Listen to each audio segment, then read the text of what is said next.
आणि मग जर मूळ ओबीसी जर या महानगरपालिकांच्या निवडणुकीमधून हद्दपार होणार असेल तर मग ओबीसींचं काय, संविधानिक तरतुदींचं काय, सामाजिकदृष्ट्या मागास असलेल्या बलुत्याचं आलुत्याचं ज्यांच्यापासून संरक्षण पाहिजे म्हणून ओबीसीचं आरक्षण दिलंय, ज्यांच्या राजकारणामुळं ओबीसींना प्रतिनिधित्व मिळालं नाही म्हणून मंडल आयोगाच्या माध्यमातून या ओबीसींना कारू नारूला बलुत्या आलुत्याला छोट्या छोट्या भटक्या जातींना आरक्षण मंडळ आयोगाच्या माध्यमातून 1994 पासून महाराष्ट्रात मिळालं. ते आरक्षण आज रोजी संपलेलं आहे. हे जबाबदारीने सांगतोय. आम्ही नेहमी सांगत आलो, आम्ही आंदोलक म्हणून काम करतोय, पण इथले पक्षाचे प्रमुख ऐकायला तयार नाही. वेगवेगळ्या पक्षाचे ओबीसी सेलचे प्रमुख, ओबीसी सेल प्रमुख, ओबीसी जिल्हा प्रमुखाला सुद्धा तिकीट भेटत नाही.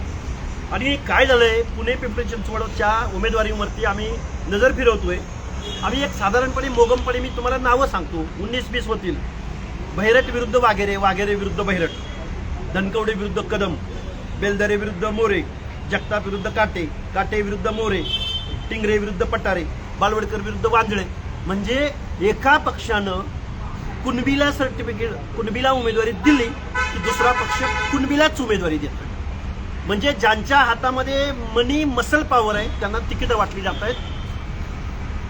आमचं म्हणणं असं आहे, पूर्वी निवडणुका जिंकायसाठी मसल आणि मनी पॉवर लागायची. आता निवडणुका जिंकायसाठी बोगस सर्टिफिकेट, म्हणजे जात चोरून जर एखादा बोगस सर्टिफिकेट घेऊन आला की त्याला उमेदवारी द्यायची. मग एक जण घेऊन आलाय, दुसऱ्या पक्षाने तरी साहसूकपणाचा आव्हानायचा. एकानं कुणब्याला सर्टिफिकेट दिलंय तर दुसऱ्या पक्षानं मूळ ओबीसीला द्यायला हवं होतं. अरे ओबीसीने मतदान करायचं कुणाला? त्यामुळं मृणालजी ढोले पाटील असतील, मंगेशजी ससाने असेल किंवा आम्ही असो, जो मूळ ओबीसीला तिकीट देईल त्यांच्या प्रचाराला आम्ही जाऊ. जो मूळ ओबीसी हिमतीनं अपक्ष म्हणून निवडणुकीला उभा राहील त्यांचा प्रचार आम्ही करू. आणि ओबीसी बांधवांना परत एकदा आम्ही सांगतोय, आम्ही हतबल आहोत. आम्ही मीडियाची माफी मागून मीडियावर पण मीडियासमोर सुद्धा हतबल आहोत. बातम्या कशाच्या चालतात तर युती कुणाची होती, बातम्या कशाच्या चालतात. अरे आज सकाळी बीजेपीची उमेदवारी घेणारा माणूस संध्याकाळी मनसेची उमेदवारी घेणारा दुसऱ्या दिवशी बीजेपीमध्ये. म्हणजे इथं पडलंय राजकारण. इथं सामाजिक न्याय, घटनात्मक तरतुदी, बलुते आलुते कुणाला काही देणं घेणं नाही. म्हणजे कुणबी हे ओबीसी नाही आहेत का तुमच्या मते? माझ्या मते नाही. आम्ही कोर्टात चॅलेंज आहे, सुप्रीम कोर्टाचं जजमेंट आहे त्याच्यावरती चॅलेंजिंग आहे. आमचे दोघं बंधू आहेत तिथं, ढोले पाटील आणि मंगेशजी ससाने. चॅलेंज आहे. कुणी सांगितलं? कुठल्या कोर्टाने मान्य केलंय? कोर्टाने असं मान्य केलंय की मराठा आणि कुणबी हे दोन वेगळ्या जाती. हा सर्वोच्च न्यायालयाचा निकाल आहे, स्पष्ट निकाल आहे. त्याचबरोबर राज्य मागासवर्गीय आयोग असेल आणि केंद्रीय मागासवर्गीय आयोग असेल, या सगळ्यांनी स्पष्टपणे सांगितलेलं आहे की कुणबी वेगळा आहे आणि मराठा वेगळा आहे. आता झालंय काय, या मनोज जरांगेच्या आंदोलनामुळं 2 सप्टेंबरच्या GR मुळे तुम्ही जे डायल्यूट केली सगळी प्रोसेस, की कू असेल तरी चालेल, कोणाची सगळे सोयरीचे असेल तरी चालेल. आज आम्हाला विचारायचं, या सरकारला, या चंद्रशेखर बावनकुळे जे ओबीसी मंत्रिमंडळ उपसमितीचे अध्यक्ष आहेत, त्यांनी सांगितलं होतं की ओबीसी आरक्षणाला धक्का लागणार नाही.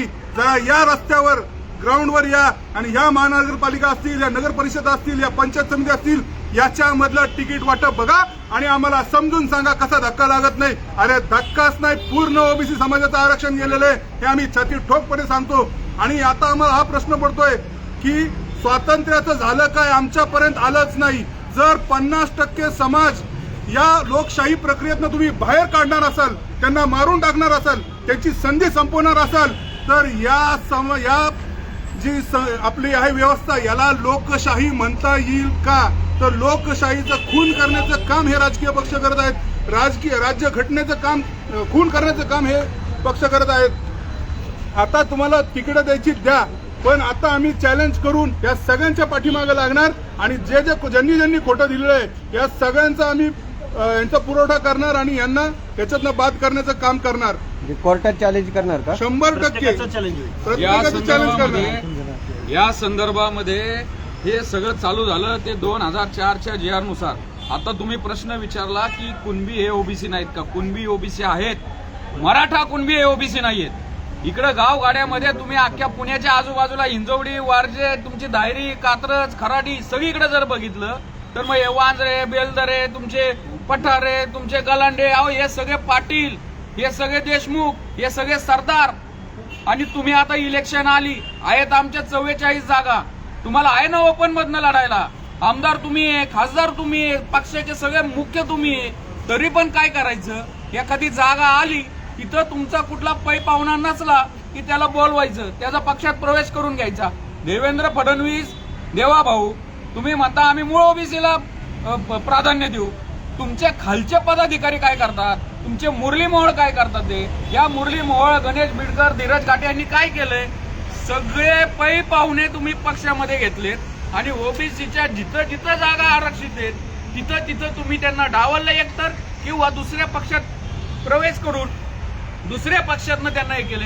मी तुम्हाला काही प्रभाग सांगतो. हडपसर सातवाडी प्रभाग आहे, तिथं एक प्रामाणिक काम करणारा भाजपचा नितीन होले म्हणून माणूस होता, त्याला डावललंय. ती जागा शिवसेनेला सोडली, तिथनं आता कुणबीच्या दाखल्यावर एक जण तिथं फॉर्म भरणार आहे.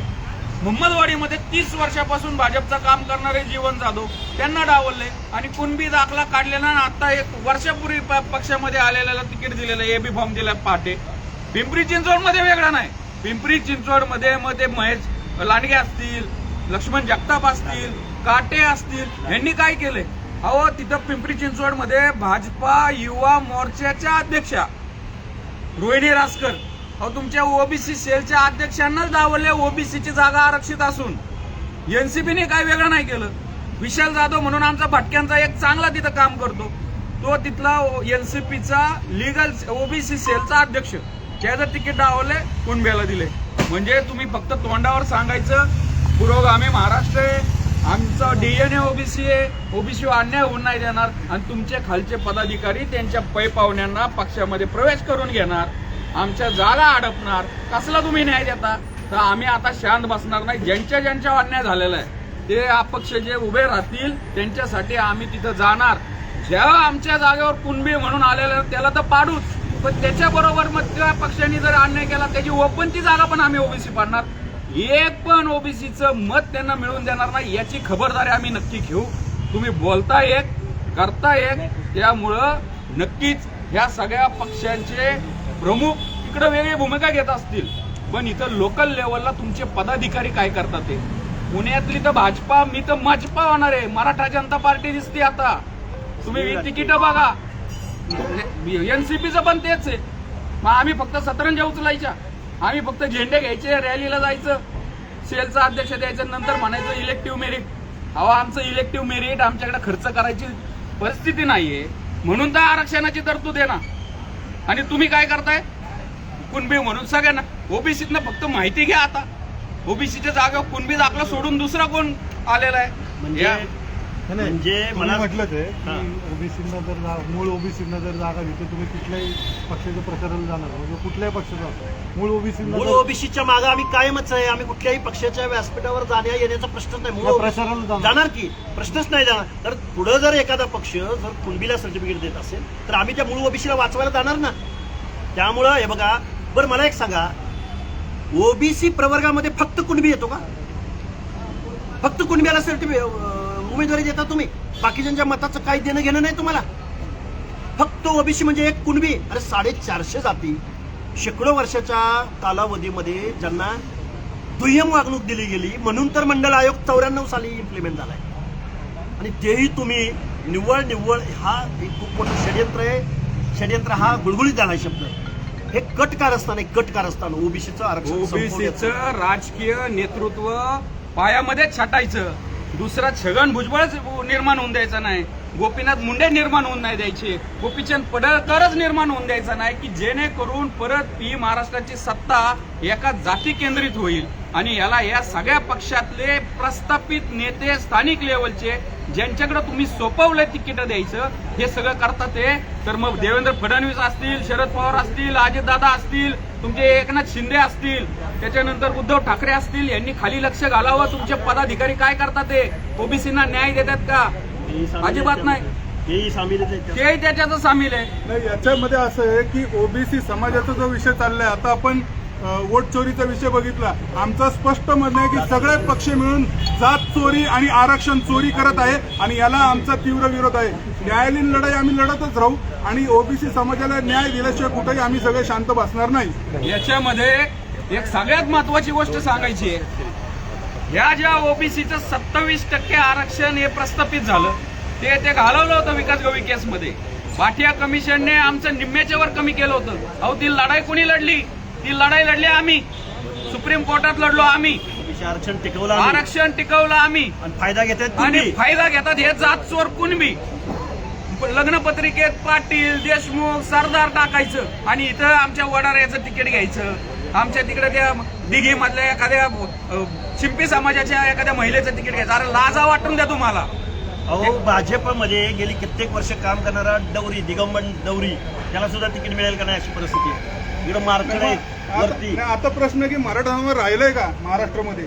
हा जो प्रश्न आम्ही त्यावेळेस विचारला होता की जर तुम्ही सगळ्यांनाच कुणबी द्यायला लागले 2 सप्टेंबरच्या GR अनुसार, तेव्हा भुजबळ साहेबांनी जी भूमिका घेतली होती, जर असंच राहिलं तर महाराष्ट्रामध्येच मराठा समाज राहणार नाही, देशामध्ये राहायचा प्रश्नच नाही. तर या सगळ्या कुठेतरी याच दिशेने आपण चाललोय का? बरं, हे तर फक्त तुमच्या निवडणुकांमध्ये त्यामुळे दिसतंय, हे शिक्षणामध्ये दिसत नाही, सरकारी नोकऱ्यांमध्ये दिसत नाही. पण नक्कीच ही खूप मोठी लढाई आहे. आरक्षण पूर्णपणे अतिक्रमणाने पोखरलेलं आहे आणि हे आता स्वच्छता करण्याची आमच्यावर वेळ आली आहे. आम्ही निश्चित या न्यायासाठी लढत राहू. अहो ओके.